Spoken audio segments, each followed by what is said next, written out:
In this lecture we will explain or demonstrate the magnetic focusing using a tool called Geogebra. Geogebra is a free online tool. You can download easily and use it. It enables you to draw 3D objects, 3D figures. For example, if you have 3 coordinates, x and y and z, like this, and x is a function of time, y has another function of time, z has another function of time. So you can draw x and y and z together in GeoGebra. In magnetic focusing, as we said before, you have many particle, many electron originated from between the deflection plates with different speeds in the z direction. So and we assume that all of them has the same speed in x direction. Okay. According to this, these particles will flow or move between the deflection plates and the screen in a helical path. Okay.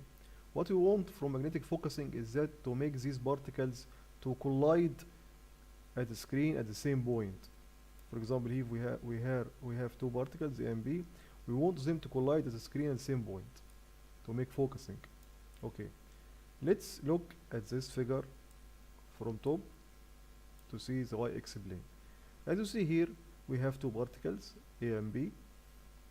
Both are following a helical path, but as we notice, they are always come together at the same point in the x-axis. These points, this point, this point, or this point, and so on. And as we learned before from the previous lecture, these are the pitches of the helix. Okay, so as you see here, both are following a sinusoidal path, and both meet each other at the same point on each axis of 1 pitch, 2 pitch, 3 pitch, 4 pitches, 5 pitches, and so on. So in the cathode ray oscilloscope, we would put the screen of the cathode ray oscilloscope either here, or here, or here, or at any integer of the pitch. At this point, we guarantee that the particles will collide or will meet each other at the screen. So there will be a focusing, as we demonstrated before in the previous lecture. We can look also in the YZ plane. So x is just a point here, the red point.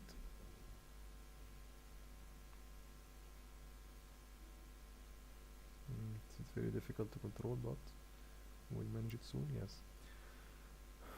Here is the cross section of the helix, the 2 helix, the helix of B, the helix of A. And as we see also, both are meet at the same point after 1 cycle, after integer of cycles at the same point. These are the points on x-axis where we made integer of pitches, multiple pitches.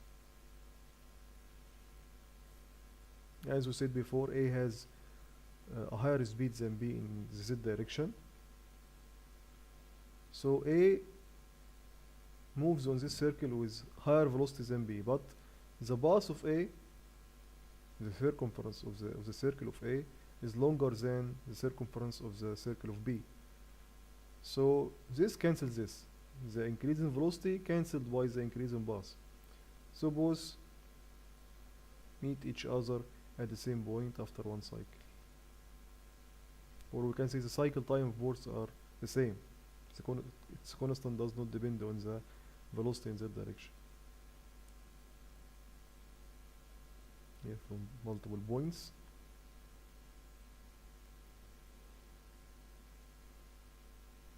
Although both has different coordinates in x, but they always meet each other at the same point on x when they make multiple of periods, multiple of cycles.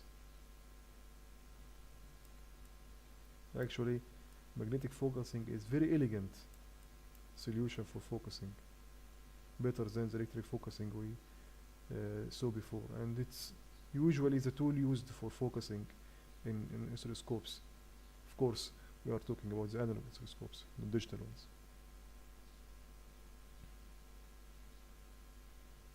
Okay, this was the demonstration of the magnetic focusing, and thank you very much for listening for this episode. We can meet in the next lecture next week. Goodbye.